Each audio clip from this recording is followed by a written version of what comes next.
My mom kicked me out of the house 9 years ago to please my stepdad, saying she didn't want to see a reminder of my dad in her house now that I'm about to have my daughter. She comes back and says it's my obligation to name my daughter after her. As a tribute, my dad passed away way too soon. He was a truck driver, and one day he had an accident. It was really sad for me, especially since my relationship with my mom was already bad.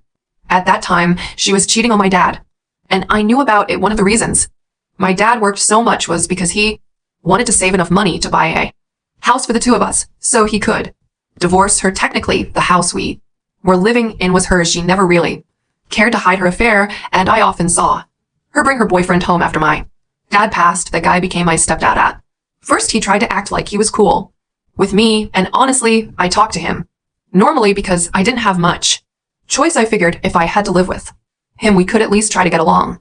But that didn't last long. Little by little, he started telling my mom that he didn't want to raise a kid that wasn't his, and so on. I saw it all because they'd argue about it right in front of me. Even though my relationship with my mom wasn't great, I never thought she'd actually kick me out of. Well, I was wrong. One day we had an argument because she had taken the money I was saving and gave it to my stepdad. I called her out on it, and that's when she told me I was useless, that she didn't want me in the house anymore, and that I was just a bad reminder of my dad. She said she didn't even understand why I was still there. I thought she was just saying that because she was mad, but no, the next day my clothes were thrown out of the house, and when I tried to go inside, my stepdad blocked the door and told me I didn't live there anymore. I called a friend, desperate, and he let me stay at his place for a while. After that, I moved to my grandma's house. At first, she wasn't exactly thrilled about having to raise me either, but it was definitely better than living with my mom and stepdad. Little by little, we got to know each other better, and she really became like a mom to me. From there, I finished high school, went to college, dated, got married, and now I'm finally about to have my daughter. I told my grandma the news, since we talk almost every day, even though I live far away now. Apparently, she told my mom because the next day my mom called me to talk about it. Mind you, we hadn't spoken in 9 years, so it was definitely weird. She didn't ask anything about me and just jumped straight into talking about my daughter. That's when, out of nowhere, she told me she'd always dreamed of having a granddaughter named after her and was happy her dream would finally come true. I asked her what she was talking about, and she said, obviously, I was going to name my daughter after her. For context, my great-grandmother did the same with my grandma, and my grandma did it with my mom, so I guess my mom assumed I'd do the same. I told her I wasn't going to do that, and that I never planned on continuing that tradition. She asked me what I meant, and if I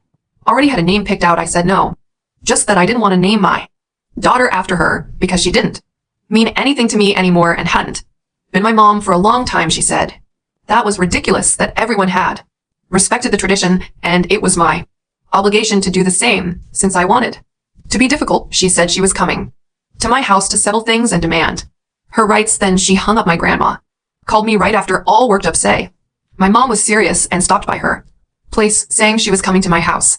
So as I'm writing this, she's on her way.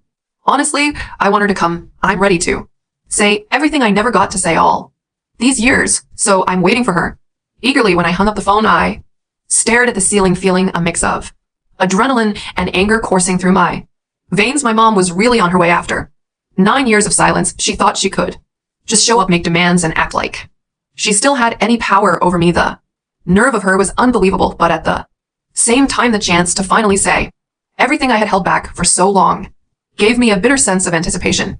My wife walked into the room, noticing the tension on my face. Is she really coming? She asked, already knowing the answer. I nodded, trying to keep my anger in check. She thinks she has the right to demand something, like she's been a mother to me or even a presence in my life since she kicked me out. Now, suddenly, because I'm having a daughter, she thinks she can come in here and dictate what I do in my own family. But this time things are going to be different. I vented. My wife hugged me.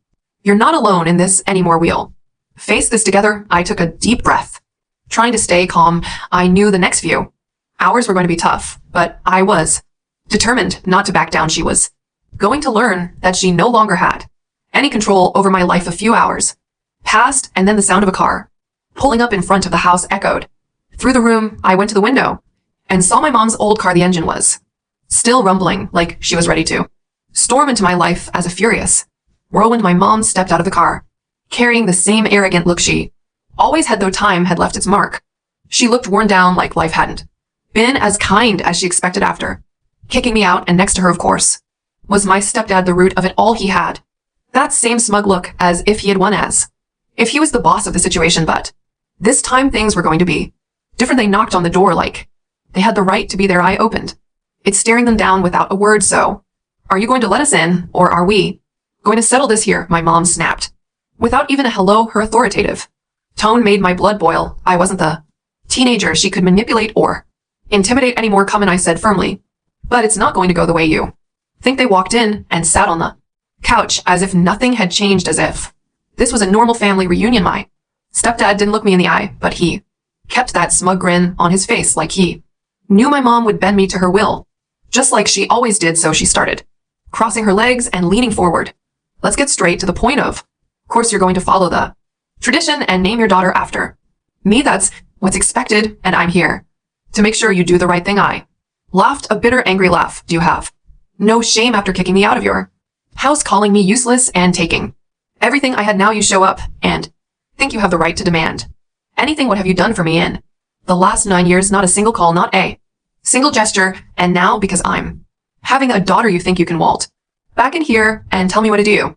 Mean absolutely nothing to me. She looked shocked, like she had never imagined I would dare to confront her this way. I'm her mother. You owe me respect. If you think you're just going to ignore our family's tradition, I cut her off. What tradition? The tradition of destroying your own family, because that's exactly what you did when you decided to kick me out to please your husband. You chose him. You always chose him, even when you were cheating on my dad. Remember that, the man who died, and you couldn't wait to bring this guy into the house. I pointed at my stepdad, who still had that smug look on his face. My mom tried to speak, but I didn't let her. You think I don't know what really happened? My dad worked himself to the bone trying to get us out of that house, saving money so I could have a future. And what were you doing, meeting your boyfriend while he was on the road, killing himself to support this family? You always knew what you were doing, and now, because I'm having a daughter, you think you can come back and demand that I honor you? I owe you absolutely nothing. She stood up, furious, her hand shaking. You don't know what you're talking about. I did what was best for me and you. You've always been ungrateful, always choosing your father, even after he died. I chose my father because he was the only one who truly loved me. He died trying to give me a better future, while you destroyed everything he built. And as for your husband, I turned to my stepdad. He's a coward who never did anything for me except throw me out of the house like an unwanted dog. He finally spoke, his voice full of disdain. I did what I had to do. You were never my son, and you never would be. We were all better off once you left. Better off for you, I corrected, but now I'm not going anywhere. This is my house, my family, and you too have no place here. My mom tried to step toward me, but my wife appeared in the room holding my hand, looking at her firmly. You two need to leave. My wife said, calm but strong. My mom looked at me as if expecting me to change my mind. Mind, you're going to regret this, she said, her voice full of anger. You'll thank me one day. No, I won't. I have everything I need right here, and you two were not part of it. With that, I opened the door, and without another word, they walked out. As soon as the door closed, I felt a weight lift off my shoulders. For the first time in years, I felt like I had finally faced the ghost of my past. I looked at my wife and smiled, knowing I had done the right thing. Now we're ready to start our real life, and this time no one was going to tell me otherwise. Months had passed since that initial confrontation with my mother, and while I had hoped that was the end of it, it turned out to be just the beginning. At first, I didn't think much of it. When my family's calls became less frequent, I figured they were busy, or maybe things had naturally shifted after my fallout with my mother. But when my cousin stopped texting and invitations to family gatherings disappeared, I knew something was up. One day, my aunt, who I always had a good relationship with, sent me a short message asking if we could talk. Her tone was strange, and when I called her, she got straight to the point.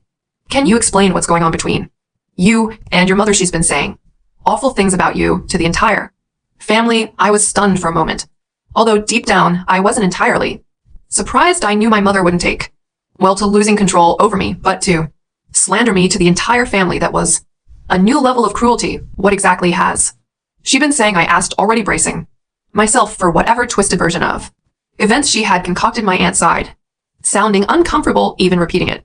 She's telling everyone you kicked her out of your house, Rufus, to name your daughter after her out of pure spite, and That you've been an ungrateful, horrible son ever since she is making it sound like you abandoned her after everything she did for you. That hit me hard. I had spent my entire life trying to revive her emotional abandonment and constant disdain, and now she was painting me as the villain to everyone. I took a deep breath, trying to control the anger rising inside me, and decided it was time to set the record straight. Let me tell you what really happened, I said calmly, and so I laid out the entire story. I told her everything from the time when my father was still alive and my mother was openly cheating on him with a man who was now my stepdad, to how she treated me like an unwanted reminder of my father. I explained how she had thrown me out of the house to please her new husband, and how I had been forced to fend for myself, first with friends and then with my grandmother. My aunt was silent as I spoke, processing every detail. When I finished, she let out a long sigh, this time filled with understanding. I had no idea your mother never told this side of the story. I can't believe she kept all this hidden. Of course she didn't, I replied. She's always known how to twist things to make herself the victim, but I'm done letting her control the narrative. From that conversation, the truth began to spread within the family. One by one, relatives reached out to me wanting to hear my side of things. Each time I explained everything, holding nothing back, and the more people learned, the more they began to see through my mother's lies. Slowly but surely, she lost the grip she had over our family's perception of her. The turning point came when my grandmother, the most respected figure in the family, decided to step in. She called me and asked me to visit. When I arrived at her house, she looked serious, deep in thought. We sat down in the living room and she began, I want to hear what's really going on, because your mother has told me terrible things, but I know there's more to this story. I told her everything just as I had with the others, but this time in even more detail. I spoke about how my father had sacrificed his health and his life to support us, while my mother betrayed him behind his back. I described how I had been kicked out of the house and left to fend for myself, and how after years of silence, she had reappeared only to demand something, as if I still owed her anything. My grandmother sat in silence, her eyes filled with a mix of sadness and understanding. When I finished, she took a few moments before speaking. I knew something was wrong. She finally said, your mother never wanted to talk about what really happened. Now everything makes sense after that conversation. My grandmother, the most respected person in our family, took a firm stand. She confronted my mother directly, demanding answers about everything she had done. For the first time, my mother had no escape. Her carefully crafted lies had crumbled, and the support she had once enjoyed from the family began to disappear. There were no more excuses left. From that point on, my mother stopped attending family gatherings. The woman who had always been the center of attention was now isolated.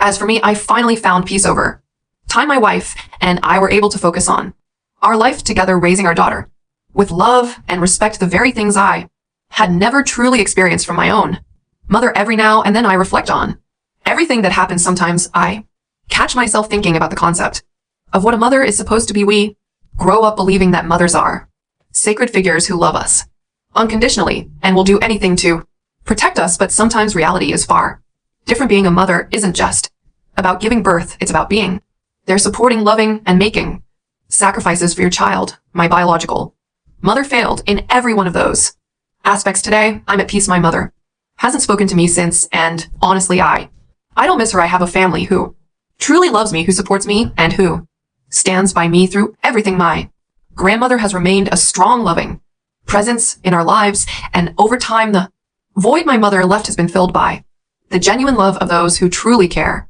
If I've learned anything from all of this, it's that family is more than just blood. Family is about who stands by your side, who respects you, and who supports you no matter what. And now I'm finally living that truth.